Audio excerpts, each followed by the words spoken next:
Welcome to the Sarah Vista Sunday Saloon. Today I'm going to talk about the American Western One-Eyed Jacks, released in 1961 and directed by Marlon Brando.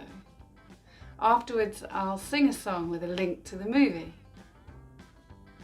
One-Eyed Jacks begins with a plot in which three outlaws rob a bank in Sonora, Mexico. Marlon Brando plays Rio, nicknamed the Kid.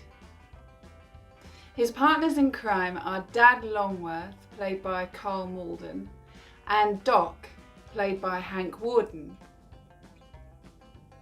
Police catch the three men celebrating their haul in a cantina, and they shoot Doc dead, leaving Dad and Rio to escape.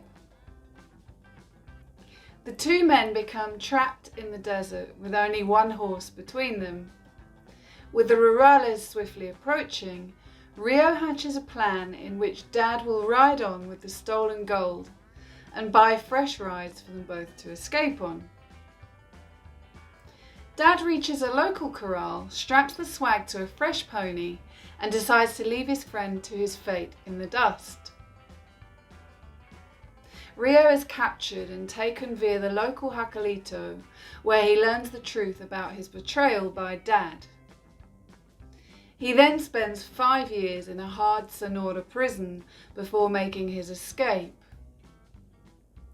Rio embarks on an elaborate plan to exact his revenge and soon discovers Dad is now sheriff of Monterrey with a beautiful wife and stepdaughter. Much suffering and stylish brooding ensues, with innocent people caught in the crossfire in this beautiful and strikingly stylish western.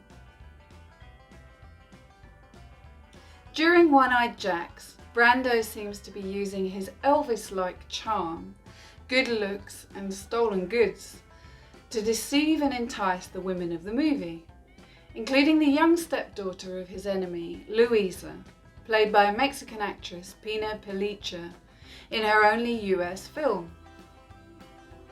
Vista favourite Katie Hurado, whom I spoke more about in episode 1's High Noon review, plays the strong, instinctively protective mother of Luisa in another memorable role.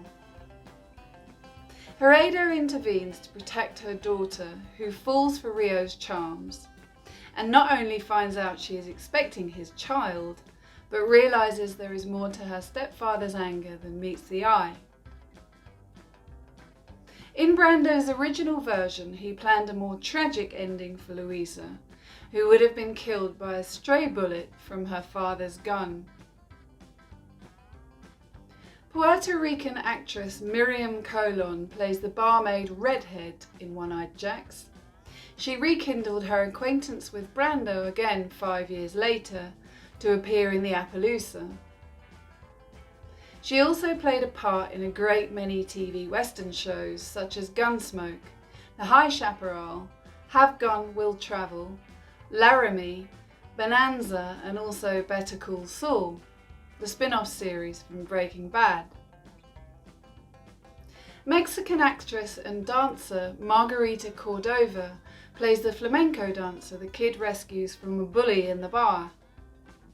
She also went on to appear in numerous Western TV series including Laredo, Gunsmoke, The High Chaparral, and Vista favourite Branded with Chuck Connors. One of the terribly sad things about watching One-Eyed Jacks for me is the story of Brando's co-star, the young Mexican actress Pina Pellicer. Pina plays Luisa with conviction and a memorable on-screen presence. With her delicate fragility and strength of character, she clearly had huge potential for a long and illustrious career in Hollywood, but tragically took her own life a few years after this movie was made. Little has been said of her life or death, so I've been unable to find much to share about her, other than these precious few screen performances she left behind for us to enjoy.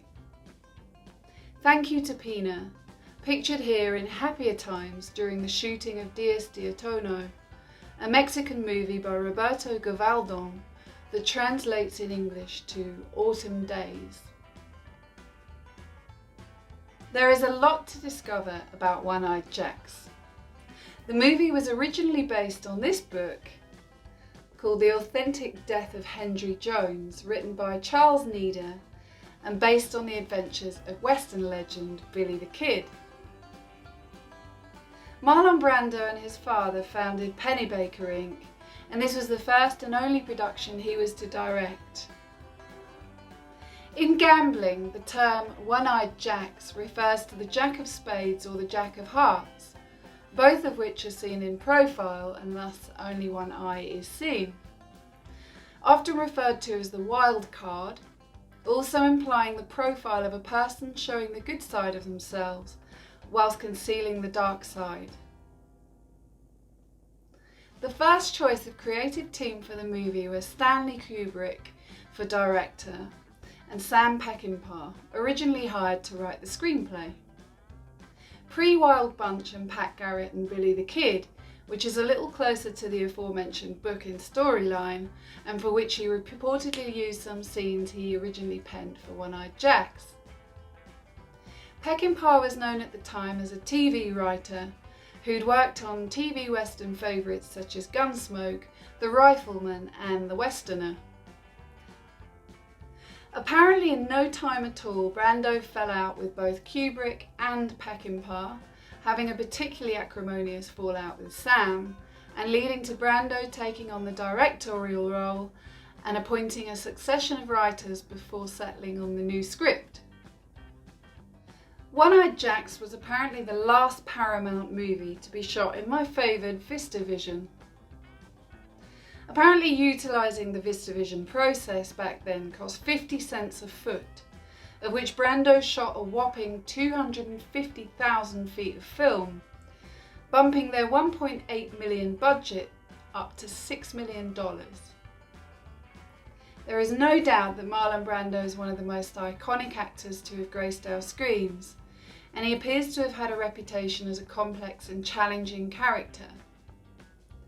In his most important films, he seems to portray a doomed, romantic figure. Brando would sit by the ocean for hours waiting for the waves to become dramatic enough for the shots that he wanted. Brando's movie was apparently meant to be cut in 2 months. It took 6. He ended up with 5 to 6 hours of footage, and despite walking away from the movie during editing and professing he was unhappy with Paramount's final edit, he still considered the movie one of his favourite pictures. This pristine 4K restoration by Arrow and the Scorsese Foundation is incredible, and it's stuffed with great extras including Paul Joyce's Brando doc, The Wild One, featuring interviews with Dennis Hopper, Francis Ford Coppola and the amazing Shirley Winters. Please check for links after this episode. It's Leone time again. I think One-Eyed Jacks likely had an influence on the great Italian directors and movies that came after it. I'm sure at the very least visually some inspiration was taken by Sergio and his right-hand man, the great set and costume designer Carlo Simi for the Dollars trilogy. Note the kid's stylish, brooding character and the red cerate poncho that he wears. I gotta repeat my favourite Brando line from the movie here too, the utterly spaghetti-esque, "Get up off the floor, you scum-sucking pig." The whipping scene and smashing of the gun hand, Clue, another Vista favourite, the man from Laramie, were violent themes used again, and he certainly influenced the great Sergio Corbucci. In this great book, 10,000 Ways to Die, director Alex Cox, pictured here at Mini Hollywood after his recent recognition by the Almeria Western Film Festival, draws upon storyline similarities to Shakespeare's Hamlet and Yojimbo, the epic Akira Kurosawa movie that was released the same year as One-Eyed Jacks and had a huge influence on Leone's first Western, A Fistful of Dollars. When Stanley Kubrick was directing, he had planned for Henry Fonda to play Dad. Fonda and Brando were both born in Omaha, Nebraska. Marlon Brando's silver-trimmed saddle from One-Eyed Jacks was reused by Eli Wallach in The Magnificent Seven, released in 1960, so shot after the film but released before it due to the delays. The One-Eyed Jacks movie score was composed by Hugo Friedhofer, a hard-working force in Hollywood who arranged, composed and performed music for over 120 films, including The Great Vera Cruz and Rancho Notorious. He earned 9 Oscar nominations and 1 win for his work on The Best Years of Our Lives in 1946. Feast your eyes on this stunning vinyl soundtrack on the great Liberty Records, which is home to an extensive catalogue of releases by the likes of Billy Joe Spears, Kenny Rogers, Johnny Bennett, Eddie Cochran and the great Morricone. The Streets of Laredo is a traditional song made famous by many American stars, including Vista favourites Johnny Cash, Jim Reeves, Burl Ives, and the king of gunfighter ballads himself, Mr. Marty Robbins. During the movie, this song is hummed by Deputy Lon Dedrick, played by Slim Pickens, when Louisa brings food and the pistol to Rio at the jail. The Streets of Laredo as we know it is based on a young dying cowboy, but the song actually has quite a history in English and Irish folk music. It originally bore titles such as The Cowboy's Lament, The Battle of Armagh, The Unfortunate Rake or Lad, and The Buck's Elegy. I believe the earliest known English broadside version contains explicit clues about what spells death for the young soldier. The song is set in London's Covent Garden, which was at that time a well-known location for acquiring time with ladies of the night. The lad laments the fact that he didn't know his condition in time to take white mercury salts to treat his illness. A later 19th century broadside begins with the line, "As I was walking down by the Lock Hospital," which is likely a reference to a London hospital known for its venereal disease treatments. The Ballad of One-Eyed Jacks was another song performed by Johnny Bennett and written by Michaela Morgan. The song was released in 1961 alongside the movie and went on to be a hit, but did not appear on the soundtrack. The stunning Monterrey coastline used in the movie was also used for this Joan Baez album cover, released around the same time. Bullets ain't cheap, but I love One-Eyed Jacks, so it's only fair I shell out on this iconic movie. It's stylish, unique, and laced with beautiful long scenes, set against stunning natural landscapes. I like the simple dialogue, and the subject of retribution is close to my heart. I love the cast, especially the women in the film. In my opinion, it's an underrated American Western, and the vibrant colours and dramatic operatic style reminds me of Johnny Guitar. 8 out of 10 bullets from Sarah Vista.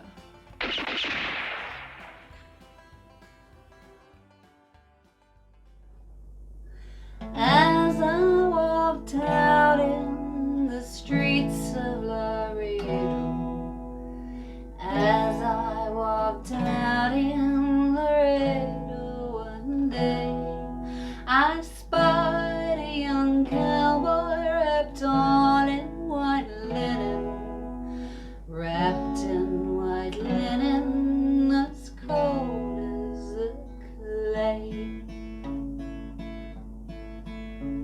I see by your outfit that you are a cowboy. These words he did say as I boldly walked by, Come sit down beside me and hear my sad story. I'm shot in the breast and I know I must die. So fetch me some water, a cool cup of water, quench my parched lips. And the poor cowboy said, before I returned, his spirit had left him, gone to his maker. The cowboy was dead. So beat the drum slowly and play the fife lowly. Sing the death march as you carry me along. Take me to the valley, there lay the sod o'er me. For I'm a young cowboy and I know I've done wrong. For I'm a young cowboy